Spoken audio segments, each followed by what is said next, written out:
Case closed. Written by Star1412.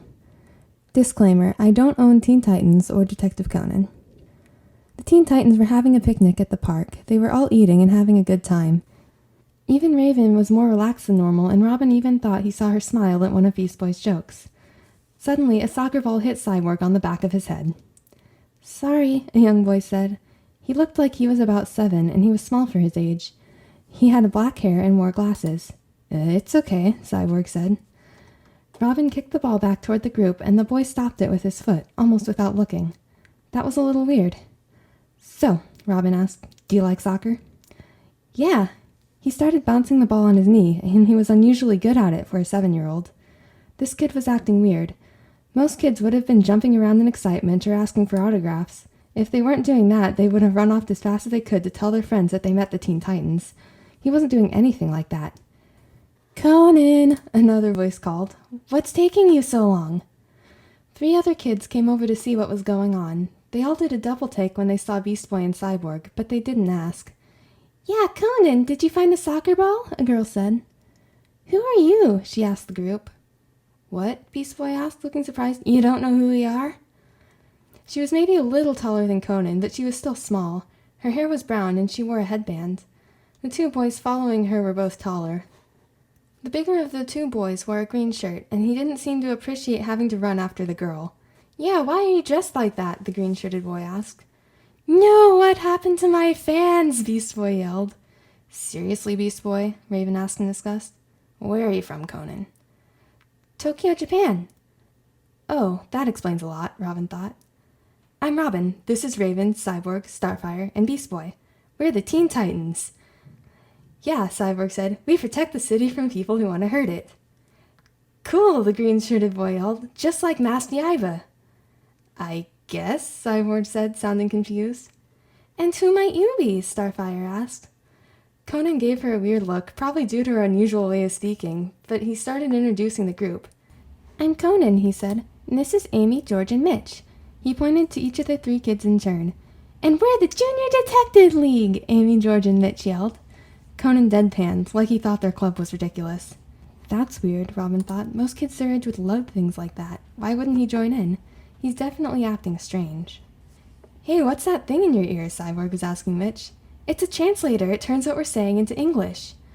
Oh, so they don't actually speak English, Robin thought. I thought they were unusually good at it for their age, but where did they get it?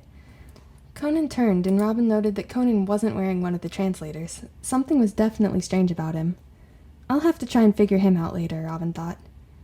We should go, Conan said. Dr. Agasa is going to be wondering where we went. Who's Dr. Agasa? Cyborg asked.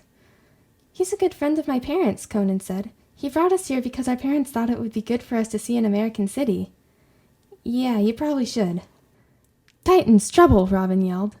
Raven jumped up and flew down the hallway toward the living room. She was greeted with a video of Slade on the screen.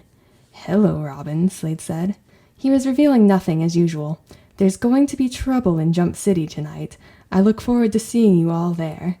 Robin looked furious. Slade often had that effect on him, and it's never a good thing when he was that angry. Are you okay? Cyborg asked. Maybe it would be better if we took care of Slade. I'm fine. Then let us go after the Slade. He will be stopped, Starfire said.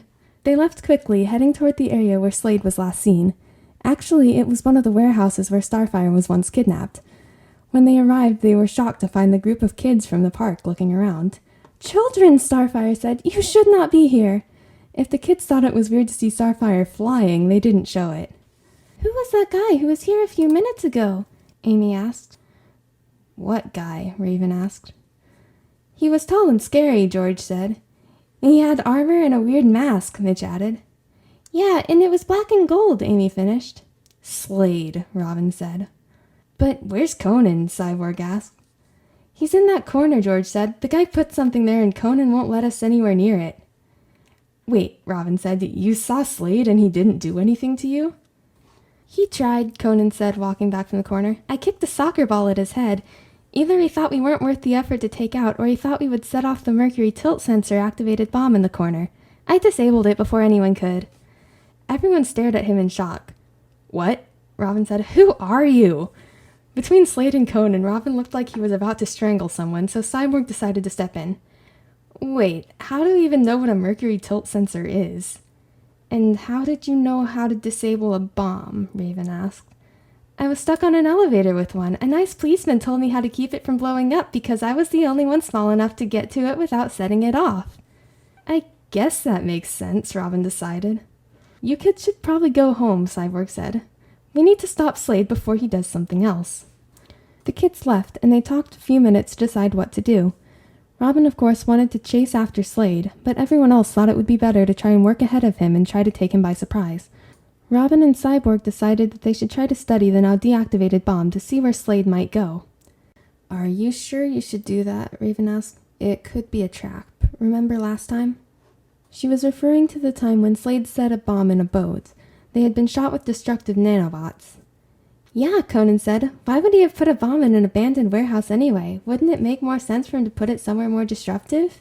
The trap was probably supposed to be the mercury tilt switch, Cyborg pointed out. And Conan, I thought we told you to go home. I did, but our motel room was pretty nearby, so I came back when the other kids weren't looking.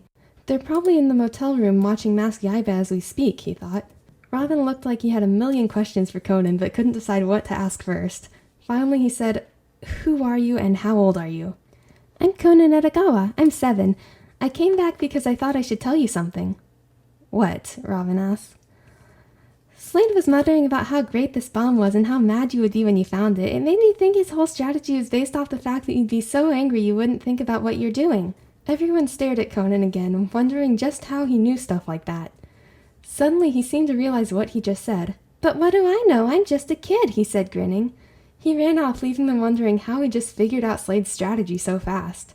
Do you have any idea how he could have figured that out? Robin asked. I'm not sure who he really is, but he thinks like a teenager, Raven said. Yeah, I think you might be right, Cyborg agreed. If he's really a teenager, that would explain how he can speak English without one of those translators, Robin said. Dude, if he thinks like a teenager, how does he look like he's 7, Beast Boy asked. I don't know, Robin said, but I plan to find out. He paused. Wait, if what Conan said was true, I should go work on that now and leave you to stop Slade like you suggested earlier. They all stared at Robin. What's with all the staring? Beast Boy asked. It's getting awkward. Robin, are you sure you want to do that? Cyborg asked. Sure, if what Conan says was true, me not being around is the most likely thing to confuse him. You'll have a better chance of taking him down without me. If you say so, Cyborg said.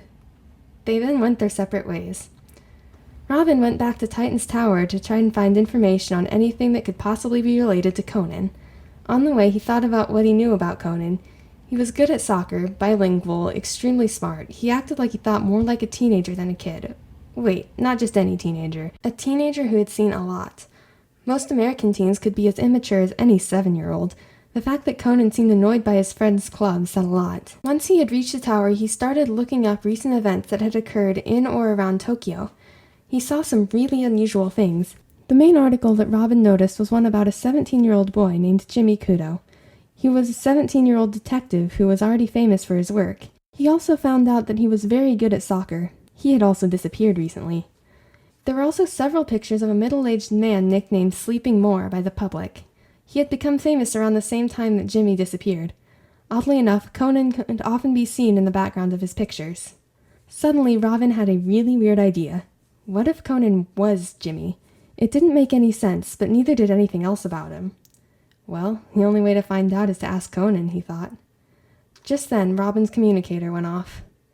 Hey, Robin, Cyborg said, it looks like the kid was right. The fact that you weren't here really made Slade mad.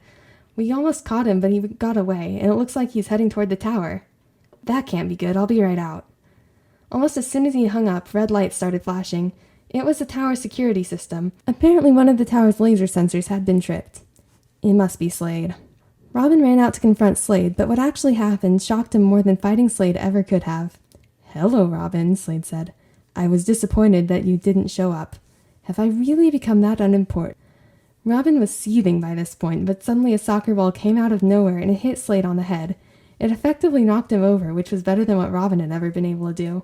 Conan came out of the shadows of the tower, went over to Slade, and pulled off the mask.